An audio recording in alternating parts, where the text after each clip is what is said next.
तो first question जैसे हमको दिया है, put a tick mark to choose the correct word और phrases to get a true statement. अब देखिए इसमें हम लोग को एक्चुअल में करना क्या है इस क्वेश्चन में, आप लोग देख रहे हैं ना, ये लाइन को, इसको लाइन नहीं बोला जाता है, या तो इसको आप लोग ऑब्लिक बोल सकते हैं या फिर स्लैश बोल सकते हैं। 6 क्वेश्चन दिए ना हमको, हाँ 6 क्वेश्चन में आप लोग देख सकते हैं कि सारे में ये ऑब्लिक गिवन है, और हमको इसमें क्या करना है, ऑब्लिक से पहले हमारा एक स्टेटमेंट है, ऑब्लिक के बाद हमारा सेकंड स्टेटमेंट है, देन ऑब्लिक के बाद फिर थर्ड एंड फोर्थ है। ठीक है, तो क्वेश्चन में हमको क्या बोल रहे हैं, put a tick mark to choose the correct word और phrase to get a true statement. एक ट्रू स्टेटमेंट बनाने के लिए, मतलब एक ऐसा स्टेटमेंट या फिर बोल सकते हैं हमको एक सच वाला वाक्य बनाना है। ठीक है, आसान भाषा में मैं आप लोग को बताऊं तो हमको वो सेक्शन को चुनना है जो हमको एक कंप्लीट मीनिंग दे। ठीक है, ऐसा वाक्य बनाना है जिससे हमको क्या मिले, एक मायने मिले, जिसकी हमको एक मीनिंग मिले। फॉर एग्जांपल देखिए आप लोग, मम्मी हैंडेड अ बुकलेट, ये एक फ्रेज है, मतलब एक वाक्य है। अ पजल, ये सेकंड है। थर्ड है a packet of A detergent, और लास्ट है हमारा टू मॉन्टी। अब इसमें से हम लोग को उन सेक्शन को सिलेक्ट करके एक साथ लिखना है जिससे हमारा एक कंप्लीट मीनिंगफुल सेंटेंस बने, एक ऐसा वाक्य बने जिसका मतलब आप लोग को मिले। तो देख लेते हैं, मम्मी हैंडेड, जैसे कि इसका आंसर है mummy handed a booklet to Monty, तो मैंने किसको सिलेक्ट किया है, first, mummy handed a booklet to Monty, क्योंकि हमने चैप्टर में ही रीड किया है कि मम्मी ने क्या किया था, वो बुकलेट मतलब वो पुस्तिका किसको दे दिया था, तो मॉन्टी को दे दिया था। ठीक है, तो वैसे ही क्या करेंगे हम लोग, अपना बाकी सारा क्वेश्चन भी सिमिलरली सॉल्व करेंगे। Monty's gift was a book of interesting facts, painted pictures, poems, ये पोएम्स होगा ना। ठीक है, मॉन्टीज गिफ्ट वॉज ए, तो इसका आंसर क्या हो गया, Monty's gift was a book of interesting facts. इसमें हमने किसी को ऐड नहीं किया क्योंकि हमको पता है आंसर, हमने बुक में रीड किया है कि जो मॉन्टी का गिफ्ट था, ठीक है, जो मॉन्टी को तोहफा मिला था वो कैसा था, इंटरेस्टिंग फैक्ट्स, मतलब एक अद्भुत सच्चाई के बारे में था। तो ये तो अपने आप में एक कंप्लीट मीनिंग मिल रहा है ना हमको। उसको तो पेंटेड पिक्चर्स, ये पोएम्स वगैरह तो नहीं थे, पिक्चर्स थे लेकिन पेंटेड पिक्चर्स नहीं थे। ठीक है, तो हम इसको डायरेक्ट नहीं लिख सकते, अगर हम लोग इसको पिक्चर्स आप ऐड करेंगे तो उसमें आपको एंड लिखना पड़ेगा। ठीक है, तो इसमें ये फर्स्ट वाला स्टेटमेंट क्या है, मीनिंगफुल है, तो हम लोग एक ही स्टेटमेंट को इसका आंसर लिख सकते हैं। नेक्स्ट देखते हैं, 1 2 3 presentation were on the school display board. ठीक है, तो इसमें हम लोग क्या लेंगे, 1 प्रेजेंटेशन तो नहीं ले सकते, 2 प्रेजेंटेशन भी नहीं ले सकते। क्यों नहीं ले सकते, क्योंकि हमने चैप्टर में 3 प्रेजेंटेशन पढ़ा है ना, तो हम लोग 3 को लेंगे। तो 3 प्रेजेंटेशन, ये 3 होगा, THREE, ओके, THREE, 3 को ले लेते हैं यहाँ पे, और ये वाला स्टेटमेंट लिख दीजिए आप लोग, 3 presentation were on the school display board. School का जो डिस्प्ले बोर्ड था उसमें कितनी प्रस्तुतिकरण थी, तो 3 प्रस्तुतिकरण थी। ठीक है, नेक्स्ट क्वेश्चन देखिए, the mud mania festival is organised in the month of January, June और जुलाई। अभी हमने लास्ट में पढ़ा है कि जो मर्ड मानिया फेस्टिवल है उसको कब मनाया जाता है, कौन से महीने मनाया जाता है, जुलाई में मनाया जाता है। तो पहला वाला स्टेटमेंट लेंगे हम लोग, और इन तीनों में से हम लोग क्या को लेंगे, तो जुलाई को लेंगे। ठीक है, तो लिख दिए हमने, the mud mania festival is organised in the month of July. ठीक है, नेक्स्ट देखते हैं, elephant stuff their bellies trunks neck with mud. Elephant stuff, elephant लोग क्या चीज़ को, मतलब एलिफेंट लोग अपने बैल में किस चीज़ से भर देते थे, तो हमने पता है कि हमने क्या पढ़े हैं, बेल्स को। तो यहाँ पे ऑप्शन है ना हमारा, तो elephant stuff their bellies with mud. Elephant क्या करते थे, अपने बैल्स को ना, ट्रंक को तो नहीं पढ़ा है हमने, ना ही नेक को पढ़ा है, एलिफेंट अपने बैल को क्या करते थे, मड से, मिट्टी से भर दिया करते थे। लास्ट हमारा, the hen lived by eating grains eggs chicks. जो हैन थी, जो हमने इस चैप्टर में पढ़ा है, वो कैसे जिंदा थी, क्या को खा करके जिंदा थी, ग्रेन्स को, एग्स को या फिर चिक्स को। तो हमने क्या पढ़ा है, एग्स को। तो इसमें हम लोग लिख देंगे, the hen lived by eating eggs. Eggs को खा के, उसके अंडे को खा करके वो क्या थी, जिंदा थी। ठीक है, आगे देखते हैं हमारा नेक्स्ट क्वेश्चन क्या है, complete the information asked for in the table about the selection on the display board, notice that each selection talks about 2 facts, one of them is done for you. Complete the information asked in the table. इस type का table आप लोगों की book में बना हुआ है। अब हमको क्वेश्चन में क्या बोल रहा है कि कंप्लीट द टेबल, इस टेबल को हमको कंप्लीट करना है, मतलब इस टेबल को हमको पूरा करना है, ठीक है। और क्या बोला है उसके अलावा हमको इस टेबल को पूरा करना है। Asked for in the table about the selection on the display board, notice that each selection talks about 2 facts. और हमको बताना है कि 3 सिलेक्शन हमने पढ़ा था, तो ईच सिलेक्शन मतलब हर एक सिलेक्शन के बारे में 2 फैक्ट्स मतलब 2 सच्चाई हमको इसमें लिखना है। तो स्टार्ट करते हैं, फिर आप लोगों को क्लियर हो जाएगा। देखिए, हु दिया हुआ है, व्हाट दिया हुआ है और वेयर दिया है।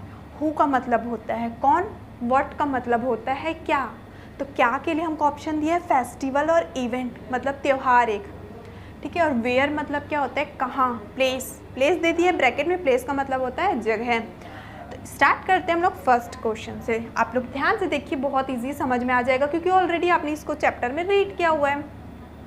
हु मतलब कौन, किसके बारे में पढ़ रहे हैं, तो पैरोट के बारे में पढ़ रहे हैं फर्स्ट, ठीक है।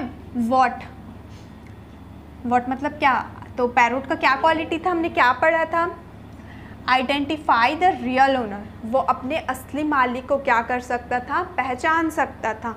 तो ये एक उसका सच हो गया, एक फैक्ट हो गया। और वो वेयर मतलब कहाँ का था, तो वो न्यू दिल्ली का था। आप लोग अपने बुक का पेज टर्न करके भी देख सकते हैं, ठीक है। तो पैरोट कहाँ का था, न्यू दिल्ली का था। सिमिलरली हैन के बारे में हमने क्या फैक्ट पढ़ा था, survived 47 days by eating its own egg, वो अपने खुद के एग को खा करके 47 डेज तक की क्या थी, जिंदा थी। तो ये फैक्ट हमने हैन के बारे में पढ़ा था। और वो कहाँ की थी, वेयर मतलब उसका प्लेस पूछा है, गैंसविल जॉर्जिया, वो एक जॉर्जिया में एक जगह है गैंसविल, वहाँ की थी, ठीक है। सेकेंड हमने पढ़ा था ल्यूथोलिन, याद आया आप लोगों को, ल्यूथोलिन के बारे में पढ़ा था। तो ल्यूथोलिन के फैक्ट में क्या पढ़ा था हमने, lift more than 60 pounds weight by his chest, वो अपने चेस्ट में मतलब अपने सीने में क्या कर सकते थे, 60 पाउंड से भी ज़्यादा वेट को क्या कर सकते थे, लिफ्ट कर सकते थे, उठा सकते थे। और वो कहाँ के रहने वाले थे, तो गुनुंग मलेशिया में एक जगह है गुनुंग, वहाँ पे वो रहा करते थे। नेक्स्ट देखते हैं हम लोग फ्रांचेस्को लैंटिनी के बारे में हमने क्या फैक्ट पढ़ा था, famous social player by having 3 legs, जो एक बहुत ही फेमस, ठीक है, फेमस क्या थे, सोशल प्लेयर थे। और उनके कितने पैर थे, तो उनके 3 पैर थे। और वो कहाँ के रहने वाले थे, सिसिली इटली के रहने वाले थे। ओके, नेक्स्ट है पीपल। अब पीपल में किसके बारे में फैक्ट पढ़ा है हमने, इंसानों के बारे में। तो माइटी मड मान्या, ठीक है, माइटी मड मान्या क्या है, फेस्टिवल है, तो वो उसका क्या हो गया, एक फैक्ट हो गया। अब वो कहाँ मनाया जाता था, तो स्कॉट्सडेल एरिजोना में मनाया जाता था। और लास्ट में हमने पढ़ा एलिफेंट्स के बारे में, और एलिफेंट्स के बारे में क्या पढ़ा था, स्टीलिंग बनानास, कि वो बनाना केला को चुराया करते थे, स्टील करते थे। और कहाँ पे, तो फार्म ऑफ म्यांमार, मतलब म्यांमार के फार्म में। तो हमारा इस तरीके से ये टेबल कंप्लीट हो गया। ऑलरेडी आपने इसको फैक्ट्स को चैप्टर में रीड किया हुआ है। नेक्स्ट क्वेश्चन देखते हैं हम लोग। नेक्स्ट क्वेश्चन नंबर 3 देखिए, look at the title of the selection on Monty's school display board, now answer the following question. अब हमको कुछ क्वेश्चन यहाँ पे पूछा गया है और उस क्वेश्चन का, ठीक है, मतलब उस प्रश्न के उत्तर लिखने के लिए क्या बोल रहा है कि जो मॉन्टी के स्कूल में 3 कंटेस्टेंट का सिलेक्शन हुआ था ना प्रेजेंटेशन का, तो मॉन्टी के स्कूल के डिस्प्ले बोर्ड को देखिए, उनमें जो सिलेक्शन हुआ था उसको देखने के बाद का क्या करिए, जो क्वेश्चन पूछा गया है उसका आंसर दीजिए बोल रहा है। टाइटल क्या है आपका, the muddy scene. Muddy scene हमने पढ़ा है ना, जो मिट्टी वाला दृश्य था, ठीक है। तो आप लोगों को बताना है, टाइटल है हमारा, क्वेश्चन पूछ रहा है ना हमको, टाइटल बता दिया है हमको, द मडी सीन मतलब जो मिट्टी वाला दृश्य था। डू यू लाइक इट, क्या आपको वो पसंद आया, तो मैंने लिखा यस आई लाइक इट, मुझे वो पसंद आया। अगर आप लोगों को वो पसंद नहीं आया तो आप लोग यहाँ पे नो भी लिख सकते हैं, लेकिन अगर आप लोगों को नो लिखना होगा तो यहाँ पे आप लोग क्या लिखेंगे, no I don't like it. Okay,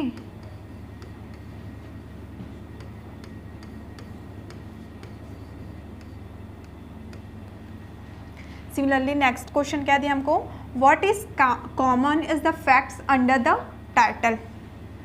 क्या चीज़ कॉमन है, क्या चीज़ एक जैसा है उसके टाइटल में, तो क्या चीज़ एक जैसा है? People sling mud on each other, ठीक है, मतलब द मर्डी सीन उसका टाइटल है और क्या चीज़ एक जैसा है बोल रहा है, क्या सच्चाई, क्या कौन सा फैक्ट, ठीक है, कौन सा सच एक जैसा है? तो मड मिट्टी के बारे में पढ़ रहे हैं और हमने उसमें क्या पढ़ा है कि उसमें जो पीपल इंसान लोग क्या करते हैं एक दूसरे के ऊपर मड मतलब मिट्टी फेंका करते हैं, तो आंसर में भी मड आ रहा है हमारा, टाइटल में भी मड आ रहा है, ठीक है, तो ये क्या है हमारा कॉमन है, एक जैसा है। नेक्स्ट टाइटल हमको गिवन है द विंग्ड विक्ट्रीज, ठीक है, जो पंखों वाली जीत हमने पढ़ा था ना। What does the word winged stand for? Winged, ठीक है, विंग्ड यहाँ पे क्या चीज़ बताता है, क्या चीज़ का मायने है विंग्ड?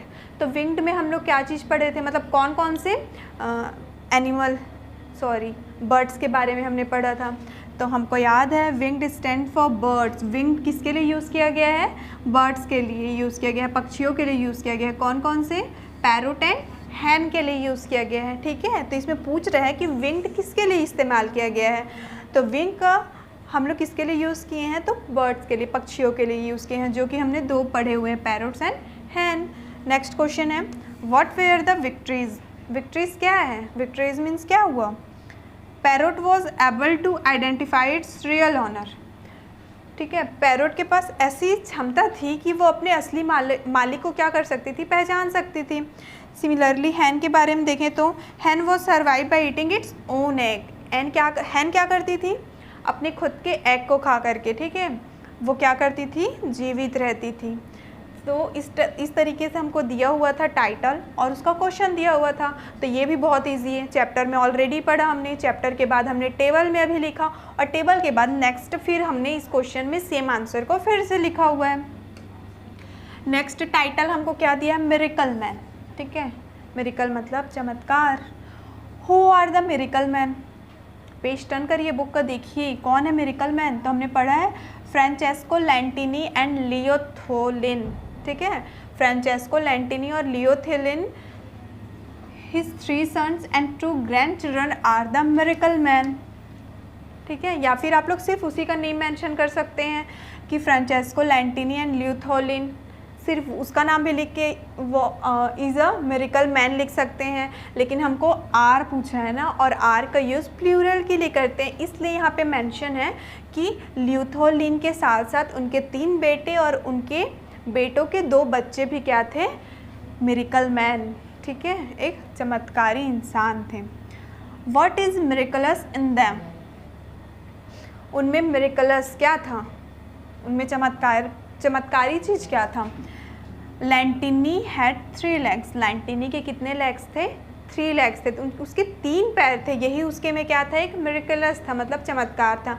अब आप लोग सोच रहे होंगे ना कि यहाँ पे हमने आर का यूज़ किया, यहाँ पे ईज़, तो यहाँ पे ईज़ दिया इसलिए हम लोग पार्टिकुलरली सिर्फ एक का यूज़ किए हैं, मतलब एक का हमने मेंशन किया है, क्योंकि ईज़ का यूज़ हम लोग सिंगुलर के साथ करते हैं और आर का यूज़ हमेशा प्लूरल के साथ होता है। अगर स्टूडेंट आप लोग को ईज़ आर में कुछ भी डाउट आ रहा है कि एक क्वेश्चन में आर और एक क्वेश्चन में ईज़ का यूज़ कर रहे हैं, तो आप लोग क्या कर सकते हैं, स्पोकन के क्लासेस को ओपन करिए, उसमें जाइए और देखिए ईज़ और आर का यूज़ कैसा होता है, ठीक है।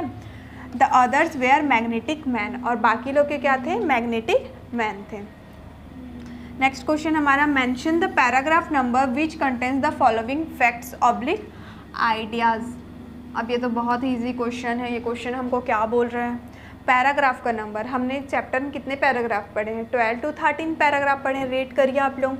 तो उस पैराग्राफ में से क्या करना है हमको, जो भी सेंटेंस हमको गिवन है ना, तो हमको चैप्टर में देखना है कि ये सेंटेंस उस पैराग्राफ में कौन से नंबर पे है, मतलब ऊपर का एक पैराग्राफ है तो वो फर्स्ट पैराग्राफ, उसके बाद वाला second, then third, then fourth, then fifth, ऐसे करके कंटिन्यू। तो इस सेंटेंस को अब हम लोग रीड करेंगे, पढ़ेंगे हम लोग, उसके बाद आप लोगों को देखना है, मैंने तो आंसर मेंशन कर दिया ना, आप लोग बुक का पेज टर्न करेंगे और देखेंगे कि ये वाला सेंटेंस उस पैराग्राफ में है या नहीं। ओके, तो फर्स्ट है हमको कौन सा दिया हुआ है, people of all ages slip slide over mud in the month of जुलाई। ये वाला सेंटेंस आप लोग देख सकते हैं कि आप लोग के बुक में पैराग्राफ नंबर 10 में दिया हुआ है, ठीक है। पैराग्राफ 10 में हमने पढ़ा था कि सभी एज के पीपल, ठीक है, या फिर चिल्ड्रन भी गिवन है, तो जितने भी एज, चाहे वो कोई सा भी उम्र हो, सभी एज के पीपल लोग क्या कर सकते थे, जुलाई के मंथ में एक दूसरे के ऊपर मिट्टी फेंकने के साथ साथ क्या करते थे, मड में स्लाइड करते थे, फिसला करते थे। तो हमको इसमें समझना नहीं है, हमको बस क्या करना है, इस सेंटेंस को ढूंढना है कि इस चैप्टर के पैराग्राफ में कौन से नंबर पे। तो ये 10th पैराग्राफ में है, तो वहाँ पे 10 लिख दिए। सिमिलरली सेकंड क्वेश्चन देखें, a large quantity of mud is required for the mud मानिया फेस्टिवल। उसी पैराग्राफ का है ना, ये सेम पैराग्राफ का है, मड मड पढ़ रहे हैं, तो ये कौन से पैराग्राफ नंबर का है, तो 10 पैराग्राफ का है। नेक्स्ट देखिए, stuffed bellies help elephants in stealing bananas. अब आ गया एलिफेंट के बारे में। अब हमको पता है कि एलिफेंट के बारे में हमने सबसे लास्ट में पढ़ा है, तो वो पैराग्राफ नंबर 11 का है, ठीक है। आप लोग चेक कर सकते हैं अपने बुक में। No other bird could have known the names of a client's children. अब यहाँ पे बर्ड्स के बारे में आ गया ना, इसको हम लोग कौन से पैराग्राफ में पढ़े हैं, तो पैराग्राफ नंबर 6 में पढ़े हैं। If the hen had not eaten its egg it would have died. अब हैन के बारे में किस में पढ़े हैं, जस्ट बर्ड के बाद। तो अगर बर्ड का 6 नंबर है तो हैन वाला का कौन सा नंबर होगा, हमारा पैराग्राफ नंबर 7 होगा, ठीक है। The magnetic ability of Leen was passed on to the next generation. अब किसके बारे में आ गया, लीन के बारे में आ गया। लीन के बारे में हम लोग कब पढ़े हैं, तो पैराग्राफ नंबर 9 पे पढ़े हैं। नेक्स्ट क्वेश्चन हमारा, लैंटिनी प्लेड फुटबॉल। लैंटिनी के बारे में हम लोग लीन से पहले पढ़े थे, तो वो होगा हमारा paragraph number 8। Monty won a book of amazing facts as the mystery gift. और इसको तो हमने स्टार्टिंग में पढ़ा था ना, तो पैराग्राफ नंबर 3 में। अब स्टूडेंट्स, आप लोगों को अगर डाउट है कि पैराग्राफ हम काउंट कैसे करेंगे, तो मैं आप लोगों को एक एग्जांपल बताती हूँ। फॉर एग्जांपल यहाँ पे कुछ भी लिखा है, एक एग्जांपल बता रही हूँ ना, ये बुक से रिलेटेड नहीं है, कि आप लोगों को अगर पैराग्राफ को काउंट करने में प्रॉब्लम आ रहा होगा तो मान लीजिए ये डेज मतलब यहाँ पे कुछ वर्ड्स या फिर सेंटेंस है, ये 3 और 4, ओके। फॉर एग्जांपल ये 4th लाइन के एक सेंटेंस है, तो यहाँ से यहाँ तक ये फुल स्टॉप तक ये हमारा एक पैराग्राफ हुआ। उसके बाद अगर मैं यहाँ पे गैप छोड़ देती हूँ ना, इसको हम लोग अगर वाइट से शो करते हैं, यहाँ पे क्या है, हमारा गैप है। गैप का मतलब क्या हुआ कि यहाँ पे कुछ भी नहीं लिखा हुआ है। उसके बाद हम कहाँ से लिखना स्टार्ट करते हैं, दोबारा से यहाँ से लिखना ही स्टार्ट करते हैं, यहाँ पे लिखते हैं। ज़रूरी नहीं है कि आप इसी सेक्शन पे लिखिए, आप सेंटर पे भी लिख सकते हैं। तो आप लोग अपने बुक में देखिए कि आप लोग पैराग्राफ कैसे काउंट करेंगे। अगर यहाँ से लेकर के यहाँ तक एक ही बार में दिया हुआ है, तो वो हमारा एक पैराग्राफ होगा। और वो अगर फिर नए सिरे से चालू हो रहा है और फिर ख़त्म हो रहा है, वो हमारा दूसरा पैराग्राफ होगा। सिमिलरली यहाँ पे ख़त्म हो गया, वो नए सिरे से फिर चालू हो रहा है, तो उसको हम लोग 3rd पैराग्राफ काउंट करेंगे, ठीक है। तो आई होप कि समझ में आया होगा कि आप लोगों को पैराग्राफ कैसे काउंट करना है। एक स्टेटमेंट यहाँ से लेके वहाँ तक कंप्लीट हो रहा है, तो ये हमारा एक पैराग्राफ होगा, और वो दोबारा से फिर से स्टार्ट हो रहा है लिखना, तो ये हमारा दूसरा पैराग्राफ होगा, ठीक है। तो इसी तरीके से आप लोग अपने बुक में काउंट करिए और इसको मेंशन कर सकते हैं।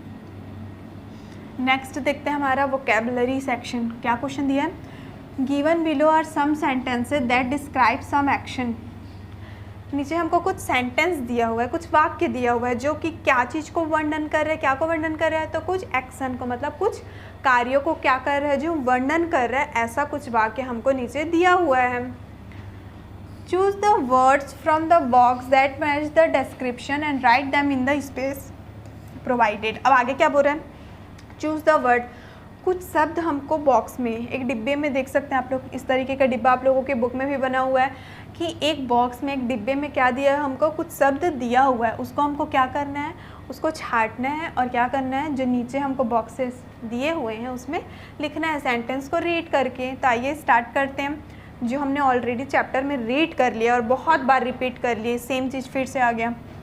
ही always threw the keys to me from a distance, ठीक है। अब ये एक तरीके से हम बोले तो ये हमको एग्जैक्ट चैप्टर का सेंटेंस नहीं दिया हुआ है।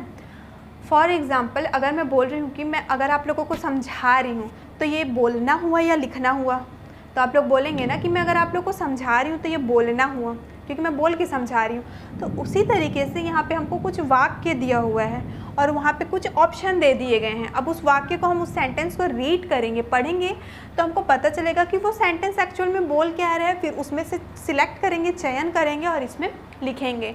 तो जैसे मैंने क्वेश्चन नंबर फर्स्ट रीड किया, he always threw the keys to me from a distance. वो हमेशा क्या करता है, डिस्टेंस से मतलब दूर से क्या करता है, की को, चाबी को फेंका करता है मेरे को देने के लिए। वो हमेशा दूर से ही चाबी को मुझे फेंक के देता है। ठीक है, आप लोग भी कई बार आपसे कोई की मांगते हैं तो आप लोग अगर कोई दूर में तो क्या करते हैं, ऐसे फेंक के दे देते हैं, थ्रो करके। थ्रू मीन्स होता है फेंकना, तो उसको हम लोग क्या लिख सकते हैं, स्लिंग्ड। स्लिंग्ड का मतलब होता है फेंकना। तो अगर वो फेंक के दे रहे हैं तो वो क्या कहला जाएगा, आपका स्लिंग्ड कहला जाएगा। I used rough cotton and pieces of cloth to fill in the rabbit that mother stitched for me. ठीक है, नेक्स्ट क्वेश्चन क्या बोल रहा है, I use rough cotton and pieces of cloth. Rough मतलब बोल सकते हैं हम लोग गंदा।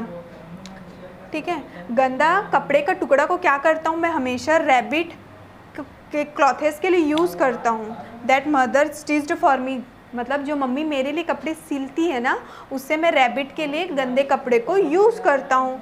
तो ये क्या चीज़ में आ जाएगा हमारे ऑप्शन से अगर हम देखें तो स्लिंग्ड का तो यूज़ हो गया, यह आएगा हमारे स्टफ्ड में। स्टफ्ड मतलब क्या होता है, कोई सा भी पदार्थ या फिर कोई सा भी सामग्री को हम लोग स्टफ्ड बोलते हैं। तो सेंटेंस के अकॉर्डिंग यहाँ पे हम लोग क्लॉथ के बारे में बात कर रहे हैं ना, कपड़े के बारे में। तो कपड़ा भी एक क्या है, हमारा सामग्री है, इसलिए क्लॉथ को हम लोग किस लिए लिख दिए, स्टफ्ड में लिख दिए। No one had seen Bittu taking out sweets from the kitchen. किसी ने नहीं देखा बिट्टू को किचन से स्वीट्स लेते हुए, मतलब स्वीट्स मीन्स मिठाई। तो किसी ने बिट्टू को किचन से मिठाई लेते हुए नहीं देखा। इसका मतलब क्या हुआ, स्टील, कि उसने चोरी किया है। ठीक है, मतलब उसने किचन से स्वीट्स को चोरी किया, इसलिए हमने उसको स्टील लिख दिया। तो यहाँ पे आप लोग देखिए स्लिंग का यूज़ हो गया, स्टफ का यूज़ हो गया और स्टील का यूज़ हो गया। यहाँ पे बचा हमारा रेस्क्यू, डेंगल्ड और स्टिक। तो इन तीनों का यूज़ आगे करेंगे हम नेक्स्ट क्वेश्चन में। नेक्स्ट है हमारा, the fireman save 2 children from the top story of the building on the fire. जो फायरमैन होते हैं उन्होंने क्या किया है, टॉप स्टोरी, स्टोरी मतलब क्या होता है, फ्लोर। ठीक है, फ्लोर को भी हम लोग क्या बोल सकते हैं, स्टोरी बोलते हैं। ठीक है, ये कहानी वाली स्टोरी नहीं है ना, देख सकते हैं आप लोग यहाँ पे ई का यूज़ हुआ है। तो जो सबसे टॉप फ्लोर है, सबसे ऊंचा वाला जो फ्लोर है बिल्डिंग का, वहाँ से फायरमैन ने 2 बच्चों को क्या किया है, फायर से मतलब आग से बचाया है। तो बचाने के लिए हम क्या चीज़ का यूज़ कर सकते हैं, जो हमको ऑप्शन में गिवन है, तो रेस्क्यू का यूज़ कर सकते हैं। रेस्क्यू मतलब होता है बचाना। ठीक है, सिमिलरली नेक्स्ट क्वेश्चन देखिए, it was easy to snatch at the chain of the watch that hanged out from grandpa pocket. ठीक है, जो ग्रैंडपा मतलब जो दादाजी के पॉकेट से क्या कर रही है, हैंग कर रही है, जो वॉच हैंग कर रही है मतलब जो वॉच लटक रही है, उसको आसानी से स्नैच किया जा सकता है, मतलब लिया जा सकता है, या झपटना को ही स्नैच बोलते हैं। ठीक है, मतलब उसको झपट के हम लोग क्या कर सकते हैं, आसानी से ले सकते हैं। तो क्या पढ़े हम लोग कि ग्रैंडपा मतलब दादाजी के पॉकेट से क्या हो रहा है, वॉच हैंग हो रहा है, लटक रहा है। तो इसमें हम लोग क्या पढ़ लेंगे, डेंगल्ड। डेंगल्ड को क्यों भरेंगे, क्योंकि डेंगल्ड मीन्स भी क्या होता है, लटकना। तो ग्रैंडपा के पॉकेट से वॉच लटक रहा था, इसलिए हम लोग वहाँ पे डेंगल्ड लिख देंगे। अब लास्ट में तो हमारा ऑप्शन एक ही बचा है, stick. Do not paste advertisements on the walls of the school building. School building में, ठीक है, मतलब जो स्कूल का बिल्डिंग होता है वहाँ पे एडवर्टाइजमेंट, जितने भी विज्ञापन होते हैं उसको दीवारों पे ना चिपकाया जाए। तो इसके लिए हम लोग क्या का यूज़ करेंगे, हमारा लास्ट ऑप्शन है स्टिक का यूज़ करेंगे। ठीक है, तो हमको 6 ऑप्शन दिया हुआ था और हमने सेंटेंस को रीड किया और उसके अकॉर्डिंग जो सा ऑप्शन हमको करेक्ट लगा था, मतलब एक मीनिंगफुल ना, ऐसा नहीं कि हमको ये करेक्ट लग रहा है तो हम यही लिखेंगे, नो, जो उससे मिल रहा था उसको हमने यहाँ पे फिल कर लिया और ये क्वेश्चन हमारा कंप्लीट हो गया। नेक्स्ट देखिए, match the 2 columns to make compound word. यहाँ पे आपको एक टेबल गिवन है, हमको दिख रहे हैं, टेबल में कॉलम 1, कॉलम 2 और कंपाउंड वर्ड लिखा हुआ है। तो इन 2 कॉलम में से क्या करो बोल रहा है, कंपाउंड मतलब क्या होता है, 2 वर्ड को जोड़ के, ठीक है, मतलब 2 शब्दों का मिश्रण करके, मतलब उसको जोड़ के, ज्वाइन करके जब हम लोग एक सिंगल वर्ड बनाते हैं वो हमारा कंपाउंड वर्ड होता है, जिसमें 2 वर्ड्स मतलब 2 शब्दों का मिश्रण होता है, वो हमारा कंपाउंड होता है। तो क्वेश्चन में बोल रहा है कि इन 2 कॉलम में से क्या करिए आप, अगर ये इसके साथ मैच हो रहा है, अगर ये इसके साथ मैच हो रहा है, इसमें का एक वर्ड इसमें का एक वर्ड मैच करके दोनों को मिला करके हमको एक कंपाउंड वर्ड बनाना है। जैसे मड है तो मड के लिए मैंने यूज़ किया है मड फील्ड, ठीक है, मिट्टी से भरा हुआ, तो उसको हम लोग एक लिख दिए। सेकंड क्या दिया 40, तो 40 के लिए मैंने यूज़ किया 7, मतलब 47, 47। नेक्स्ट है मैग्नेटिक, तो मैग्नेटिक के लिए हम यूज़ कर लेते हैं फील्ड, मैग्नेटिक फील्ड, एक चुंबकीय क्षेत्र। नेक्स्ट हमारा 3, तो 3 के लिए हम क्या यूज़ करेंगे लेग्ड, मतलब 3 पैरों वाला। नेक्स्ट हमारा डिस्प्ले, तो हमने रीड किया हुआ था डिस्प्ले के लिए क्या पढ़े थे हम लोग डिस्प्ले के साथ, यस डिस्प्ले के साथ हमने पढ़ा था डिस्प्ले बोर्ड, यहाँ पे डिस्प्ले बोर्ड होगा ना, ये मिस्टेक है बाई मिस्टेक, यहाँ पे हमने डिस्प्ले बोर्ड पढ़ा हुआ था तो आप लोग डिस्प्ले बोर्ड लिखिए। नेक्स्ट क्या दिया हुआ हमारा हेड, और हेड के साथ हमने क्या रीड किया था चैप्टर में मिस्ट्रेस, तो हेड मिस्ट्रेस मतलब प्रधान अध्यापिका। नेक्स्ट हमारा रेलवे, तो रेलवे क्या होता है, बॉर्डर तो नहीं होता ना, रेलवे स्टेशन होता है। नेक्स्ट हमारा कैसेट, कैसेट जो आप लोग चलाते हैं ना, कभी देखे हैं कैसेट, तो कैसेट का क्या होगा हमारा, कैसेट का प्लेयर होगा, कैसेट को बजाने वाला। नेक्स्ट हमारा क्विज़, क्विज़ हमने क्या पढ़ा है कॉन्टेस्ट, क्विज़ का होगा contest. And the last one is detergent powder. तो आइए स्टूडेंट आप लोगों को समझ में कि इस कॉलम और इस कॉलम में से हमने जो वर्ड आपस में मेल हो रहे थे, ठीक है, जो मैच हो रहे थे उनको सिलेक्ट किया है और एक न्यू कंपाउंड वर्ड बनाया है। कंपाउंड वर्ड वो होता है जिसमें दो शब्दों का मिश्रण होता है, ठीक है, joining of two words is known as compound word. Next देखते हैं हमारा नेक्स्ट क्वेश्चन क्या दिया है, give one word related to the following family of word that occur in the text, the first is done for you. देख सकते हैं आप लोग कि यहाँ पे क्या बना हुआ है, छोटे छोटे बॉक्सेस बने हुए हैं, आप लोग के बुक में भी सेम बना हुआ है। तो क्वेश्चन हमको क्या बोल रहे हैं कि फॉर एग्जांपल अब अगर हम देखें तो क्वेश्चन नंबर ए देखिए आप लोग, क्वेश्चन नंबर ए में 1 2 3 4, ठीक है, फोर दिया हुआ है वर्ड्स, उसमें क्या बोला गया है गिव वन वर्ड, हमको एक वर्ड लिखना है ना, वो बॉक्सेस जो दिए हैं ना उसमें हमको वन वर्ड लिखना है। यहाँ पे लेटर्स और वर्ड अलग अलग होते हैं ना, अगर लेटर्स और वर्ड का भी आपको जानना है तो आप स्पोकन पढ़िए, फिर भी मैं आपको शॉर्ट में बता देती हूँ। लेटर्स क्या होते हैं जो सिंगल होता है, फॉर एग्जांपल अगर आप आर लिख रहे हैं, एस लिख रहे हैं, टी लिख रहे हैं, यू, ये लेटर होता है। लेकिन group of letter, for example अगर मैं SUN लिख रही हूँ, ग्रुप ऑफ लेटर हो गया, 3 लेटर हो गए, तो 3 लेटर अगर एक साथ ग्रुप में है तो ये हमारा एक वर्ड होगा, ये एक वर्ड है हमारा और ये एक लेटर है, ओके।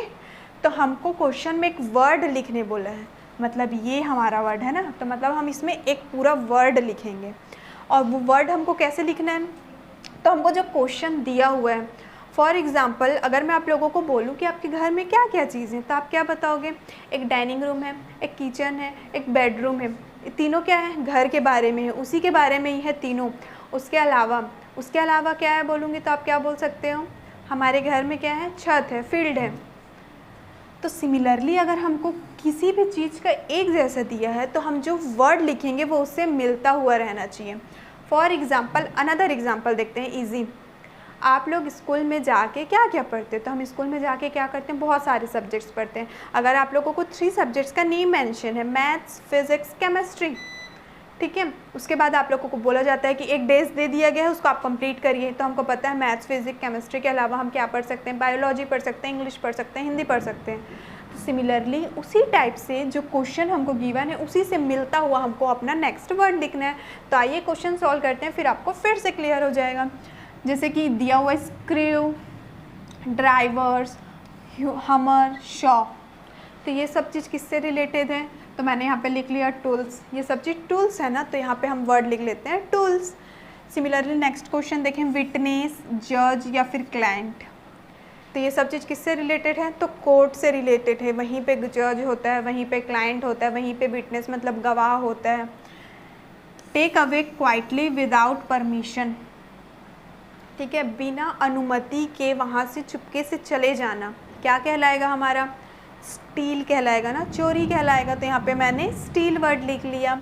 नेक्स्ट देखिए अब आप लोग, नेक्स्ट क्या दिया हुआ है, कंपटीशन, प्राइज एंड विन। तो कंपटीशन किस में होता है, प्रतियोगिता किस में होता है, प्राइज, पुरस्कार किस में मिलता है, जीतते किस में है, तो कॉन्टेस्ट में, ठीक है। तो यहाँ पे हमने कौन सा लिख दिया, कॉन्टेस्ट लिख दिया।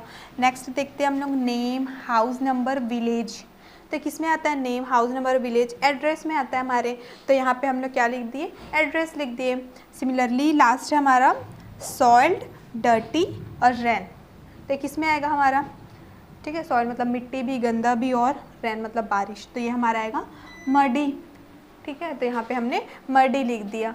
तो आई होप कि ये क्वेश्चन भी आप लोगों को समझ में आ गए होंगे। नेक्स्ट क्वेश्चन देखते हैं हम। Francesco Lentini lived in the 1930s। ठीक है, जो फ्रांचेस्को लेंटिनी है वो किस में रहा करते थे, 1930s में रहा करते थे। अब आप लोग को समझ में आएगा कि ये हम लोग जो चैप्टर में पढ़ रहे हैं 1930s 1960s ये एक्चुअल में क्या है। ठीक है, मतलब ड्यूरेशन क्या होता है, टाइम क्या होता है उसका। The period between 1930 1939 is called the 1930s। Now complete the following information. Question क्या बोल रहा है, जैसे हम लोग पढ़े 1930, तो क्वेश्चन हमको बोल रहा है कि 1930 से ले करके, ठीक है, मतलब उसके बीच में जो भी ड्यूरेशन आया 1931 1932 1933 या फिर कहाँ तक 1939, यहाँ तक का जो ड्यूरेशन होता है, जो समय होता है, उसको हम लोग एक साथ क्या बोलते हैं, 1930s बोलते हैं। ओके, सिमिलरली अब 1939 वहाँ से ख़त्म हुआ तो 1940 यहाँ से स्टार्ट होगा, और 1940 1941 और ये कहाँ तक जाएगा हमारा 1949 तक। तो इसको अब हम लोग क्या बोलेंगे, जब इसको आप 1930s बोल रहे हैं तो इसको हम 1940s बोलेंगे। ठीक है, तो क्वेश्चन में हमको बोल रहा है कि जो टाइम पीरियड होता है, जो उसका ड्यूरेशन समय होता है 1930 से ले करके 1939 तक, उसको हम लोग 1930s बोलते हैं। जैसे कि मैंने यहाँ पे समझाया आपको। तो नीचे जो हमको क्वेश्चन दिए गए हैं उसका हमको एस में लिखना है, मतलब 1930s है, 40s है, 50s है, 60s है, चाहे क्वेश्चन के अकॉर्डिंग जो भी ड्यूरेशन होगा। तो देखिए आप लोग क्वेश्चन क्या दिया हमको, 1960 से लेके 69 तक को क्या बोलेंगे। आप यहाँ से स्केल देख सकते हैं, जो स्केल हमने यहाँ पे बनाया है कि अगर 30 से 39 को 30s बोल रहे हैं, हमको यहाँ पे का नंबर देखना है ना, स्टार्टिंग वाला। यहाँ पे अगर 30 से स्टार्ट हुआ है तो ये 30s होगा, 40 से स्टार्ट हुआ है तो ये 40s होगा, अगर 50 से स्टार्ट होगा तो 50s होगा। तो सिमिलरली यहाँ पे 60 से स्टार्ट हुआ है तो ये क्या हो जाएगा हमारा 1960s हो जाएगा। वैसे यहाँ पे 1990 टू 1999, अब यहाँ पे का नंबर हमको देखना है तो यहाँ पे क्या हमारा 1990 है, तो ये क्या हो जाएगा हमारा 1990s हो जाएगा। सिमिलरली नेक्स्ट क्वेश्चन देखें अगर हम, तो 1950 टू 1959, तो यहाँ पे क्या हमारा 50 है तो ये क्या हो जाएगा 1950s। नेक्स्ट क्वेश्चन हमारा 1890 टू 1899, तो यहाँ पे का नंबर देखेंगे तो क्या हो जाएगा ये हमारा 1890s। And the last one is 1840 to 1849। अब यहाँ पे हमको 40 मेंशन है तो ये हो जाएगा हमारा 1840s।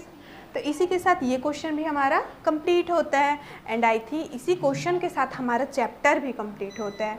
ठीक है, आई होप स्टूडेंट के चैप्टर का इसका एक्सप्लेनेशन, ठीक है, जो बहुत ही अमेजिंग फैक्ट्स था वो आप लोगों को अच्छे से समझ में आ गया होगा। जितने भी वोकैबुलरी सेक्शंस हमने पढ़े, जो भी क्वेश्चंस आंसर हमने समझे हैं, वो सब आप लोगों को बहुत अच्छे से क्लियर हो गया होगा। तो हम लोग नेक्स्ट वीडियो में नेक्स्ट चैप्टर के साथ फिर मिलेंगे।